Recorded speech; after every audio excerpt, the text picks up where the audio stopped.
মতানৈক্যের মধ্যেই তো নির্বাচন হয়। মতৈক্য হলে তো নির্বাচন হতো না। সবাই মিলে টেবিলে বসতো, তারপরে সিট ভাগাভাগি করে নিয়ে নিত।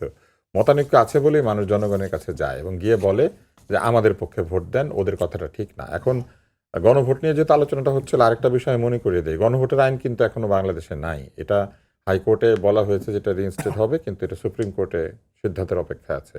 তাহলে আপনি চিন্তা করে দেখেন, যেটা এখন আইনে নাই সেটা করার জন্য আমাদের দলগুলো অস্থির হয়ে গেছে। একটা বড় কারণ হচ্ছে এটা কি কোনোভাবে নির্বাচন পেছানোর পায়তারা আপনি মনে করেন হ্যাঁ, আমার কিনা? কাছে মনে হয় এই ধরনের যেসব দাবিগুলি পরে এসে এই সবগুলি হচ্ছে নির্বাচন পেছানোর পায়তারা। কেননা নির্বাচন ছাড়াই কিছু কিছু মানুষ ক্ষমতার যে আনন্দ সেটা উপভোগ করছেন এবং ক্ষমতার আনন্দ আছে, তাদের কিন্তু দায়িত্ব তো নাই। তাদের তো যেদিন ক্ষমতা ছেড়ে দিবেন কারো কাছে জবাব দিতে হবে না। বলবে জনগণের অভিপ্রায় এসেছিলাম, জনগণের অভিপ্রায়ে চলে গেলাম, আমাদেরকে আপনারা কিছু বলতে পারবেন না, কারণ তাদের তো জবাবদিহিতা নাই। তারা কোথায় গিয়ে জবাব দেন? সাংবাদিকরা প্রশ্ন করলে অনেক সময় তারা উষ্মা প্রকাশ করেন।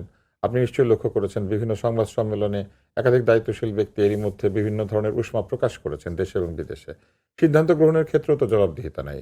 আ যে ৩ টি দল প্রধান উপদেষ্টার সঙ্গে গেলেন বেড়াতে নিউ ইয়র্কে, জাতিসংঘ সব বলে। জাতিসংঘে, হ্যাঁ, আমি বিএনপি, বলব জামাত, বেড়াতেই এনসিপি। গিয়েছিলেন। কারণ তাদের কি দায়িত্ব ছিল, কি কাজ ছিল আমরা তো বুঝতে পারি নাই। সাথে গিয়েছেন হয়তো দেখতে গিয়েছেন জাতিসংঘ। সেটা তো এমনিতেই দেখতে যেতে পারতেন। সামনে নির্বাচন হলে পরে আগামী বছর নির্বাচিত সরকার থাকবে না। সেখানে এই দলগুলির থেকে কেউ তো নির্বাচিত হবে। তারা তো যাবেন সেখানে। কিন্তু এই বছর তারা দেখতে গিয়েছিলেন কিভাবে কি করে। কিন্তু সেখানে যে তারা গেলেন, এই বাছাইটা কিভাবে হয়েছিল? কে যাবেন, কে যাবেন না? বাংলাদেশে আর দল নাই। সেই দলগুলি কেন দাওয়াত পেল না? শুধু ৩ টা দল কেন দাওয়াত পেল? এটা কি এক ধরনের পক্ষপাত না? যে ৩ টা দলকে প্রধান দল হিসেবে পরিচয় করিয়ে দিলেন তিনি পুরা পৃথিবীর কাছে যে এই ৩ টাই বাংলাদেশের দল। অন্যরা কেউ বাংলাদেশকে রিপ্রেজেন্ট করে না?